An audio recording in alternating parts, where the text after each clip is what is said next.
The last lesson, Alphonse Daudet. Today we shall listen to a very emotional account of a very sad day in France, which is given by Alphonse Daudet. He was a French novelist and short story writer. This story is narrated by a boy named Franz. It actually means a boy's name. It's just like how we pronounce France. He learnt his last French lesson before the Prussians officially removed the French language from the school curriculum.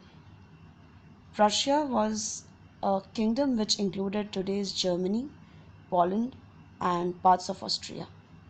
It originated in 1525 and dissolved from 16 April 1867. Now there was a war between France and Prussia, and France lost in 1871. Alsace and Lorraine are French districts which fell into the hands of Prussia, and because of that it was decided by the new government that French should not be taught to students now that Prussia had overtaken Deutsch, which means German, should replace it. Now the story is about the day when Franz and several other villagers attend the last French lesson taught by Monsieur Hamel, which is spelled with an H but pronounced with an A. There was a town hall in Alsace where all the public meetings were held and the decisions were pinned on the bulletin board, which means a soft board outside the hall. After the war began, there was always bad news for the French on that board in the form of drafts and orders. You can see in the map where Prussia was once and the French Empire. Franz, a lazy young boy who loved to play, was rushing towards the school because he was running late. He passed by the town hall expecting bad news from there as soon as he saw a crowd gathered before the bulletin board. On seeing Franz, a blacksmith named Watchter, who was also there with his apprentice, which means an assistant cum student, asked him to slow down. A blacksmith is a person who uses iron to make or repair things. Watchter seems to be a nice friendly man who liked Franz well, and he asked Franz to slow down because he probably knew that that day was not like the days in the past which were regular. It was the day when Alsace would have its last lesson in French, and it was the last lesson of the French language. Franz, on the other hand, thought he was mocking him by asking him to slow down, as it was common knowledge among the people who knew Franz that he loved to play and do small chores for people than study. His parents also wanted him to focus more on earning money by working at a mill or on a farm. They were not very anxious, or which means worried, about his education. He hated learning French grammar, which was why he had not learnt his lesson that day. He realized his mistakes on that particular day and strived to study French harder than he ever had in that one single day. But that happens later, after he comes to know that it would be his last French lesson. Franz's teacher, Monsieur Hamel, who was once carefree and cranky, which means somebody who gets easily irritated, changed that day. Suddenly he realized his flaws. He felt sorry for the times he used to ask his students to run errands for him. He also used to ask Franz to water his garden and used to take holidays whenever he felt like going fishing. His knowledge was immense, but he never felt like giving his best performance until the day he was supposed to deliver his last lesson. In his 40 years of service, he never thought of correcting happy-go-lucky students like Franz, who could have certainly done better than they did. So during his last lesson, he wore his best clothes and taught as well as he could to his students and his fellow villagers who had also come to learn. People like Hauser, who were hardly literate, also struggled to learn as much as they could to show their respect for the teacher and their country, which was not theirs anymore.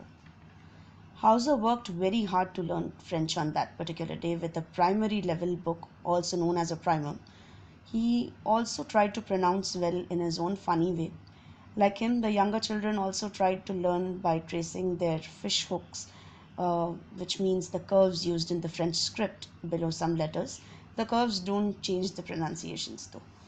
Franz also worked very hard in the class, and Monsieur Hamel did not scold him for being late or for not learning his lesson. Franz was surprised. He was even more surprised at first when he saw so many elder villagers in the class who had come to learn the last lesson, and they had come to learn what they could in one single day and show their respect towards the teacher as Monsieur Hamel was going to leave the town the following day. His sister was packing their trunks in the upper story of the school building where they both used to live. He taught everyone very patiently and with full dedication.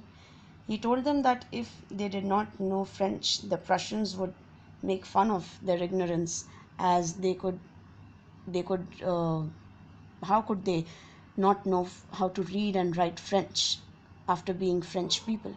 He blamed himself for not doing the best he could for his students and for being so careless about their education. He told everyone that a people, which means an ethnic group of people who knew their language well, cannot be enslaved forever. That means they cannot be ruled over forever. By knowing their language, they would have the key to open their prisons, which means jails, and free themselves from the foreign rule. If they did not know their own language, they would not have much to prove their authenticity or originality. They could easily be treated as slaves and even converted by foreign rulers. Franz, as well as the others, felt sorry for being so lazy. Franz had seen and heard the Prussian soldiers drill on his way to school. He understood that after that day, French would never be taught again in Alsace. When the pigeons cooed, he began to wonder if they too would coo in German from the following day onwards. Monsieur Hamel dismissed the class after writing Vive la France, which means Long live France. He almost choked because of his emotions when he tried to say something, so he just wrote that, and the story ends there. Let us discuss the vocabulary. Uh, Please notice that the first examples are from the lesson itself. The first word, bustle, which means commotion, excitement, or rush. You can also see the picture. Usually, when the school began, there was a lot of bustle which could be heard out in the street. There is always a lot of bustle in the malls before Diwali. Blushed, it means to become red with shyness or shame. I had to open the door and go in before everybody. You can imagine how I blushed. The boy blushed when his teacher praised him. Again, please remember the first examples are from the lesson for both the words. Solemn, that means sincere or formal. The whole school seemed strange and solemn. The convict made a solemn promise to the judge that he would behave responsibly in future. A convict is a person who is accused of a crime. Thumbed at the edges, that means dirty borders. This is with reference to the book Hauser was using. Hauser had brought an old primer thumbed at the edges and held it open on his knees. You can picture how the book actually looked like. The old books in the library were thumbed at the edges. Grave. Now there are two meanings. The first one, with reference to the lesson, means serious. And the second meaning is a pit to put coffins or dead bodies. You can see in the picture. Monsieur Hamel mounted on his chair and, in the same grave and gentle tone which he had used to me, said, "My children, this is the last lesson I shall give you." Reena's father's tone was grave when he told her to go to sleep at once. Maybe Reena was a naughty girl. Reproach, to scold or criticize. That means to point out somebody's mistakes. We have all a great deal to reproach ourselves with. This was said by Monsieur Hamel. My friend reproached me when I refused to listen to the teacher. Wretches, which means unlucky or unhappy people. I'm sure you wouldn't need a picture for this. Oh, the riches! That was what they had put up at the town hall. There were a lot of wretches in the camps after the flood. Mounted, climbed up onto something. You generally mount on a horse or any animal you'd like to ride. Monsieur Hamel mounted on his chair, and in the same grave and gentle tone which he had used to me, said, "My children, this is the last lesson I shall give you." We have already read this sentence before, and you can also mount on a chair, as you can see in the sentence. I mounted on the horse to explore the hills by myself. Hopvine, the curling stem of the hop plant. You can see in the picture. The hopvine that Monsieur Hamel had planted himself twined about the windows to the roof. The hopvines turned brown during autumn.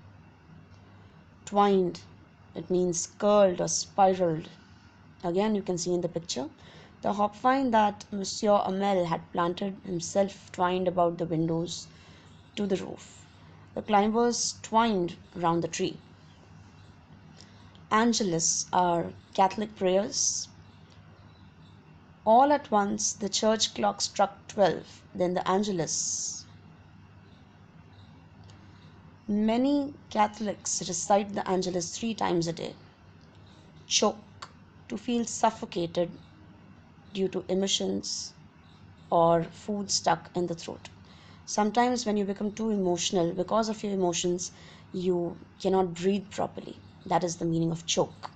So it means to feel suffocated due to emotions or food stuck in the throat. Something choked him. He couldn't go on. That means he couldn't speak after that. She choked on the food because she was talking incessantly throughout the dinner. When you talk too much while eating, you'll obviously choke on the food. Monsieur, you can see the short form. It's M. dot. It means Mr. or Sir in French. Monsieur Hamel had said that he would question us on participles. I'm sure you know the meaning of participles. In case you don't, it is actually the form of verb when you must have heard past participle, present participle, the words with ings. Monsieur, would you like another slice of cake? Gesture. It means action or to signal. According to the lesson, it means to signal somebody, to tell somebody something without saying a word. Without a word, he made a gesture to us with his hand. She gestured the visitors to sit on the chairs. Welcoming our new neighbors with a gift would be a nice gesture on our part. Now here it means action. Fish hooks, a symbol used in the French script. Even the littlest ones worked right on tracing their fish hooks as if that was French too. Fish hooks are common in the French script. Beetles or insects, that means insects, they are black insects as you can see in the picture. Once some beetles flew in, but nobody paid attention to them. That was when Monsieur Hamel was teaching them French. Nobody paid attention to the beetles. Generally, children are very excited when they see such strange insects. But nobody paid attention on that particular day because they were having their last lesson. Children in Japan like to keep beetles as pets. You must have seen that in Shinchan. Now this is your homework. Find the meanings of the following words and frame sentences to understand better. Bub, tempting, resist, unison, commotion, thunderclaps, primer, nuisance, dread, dreadful, enslave, might, vive la France or vive la France, leaned,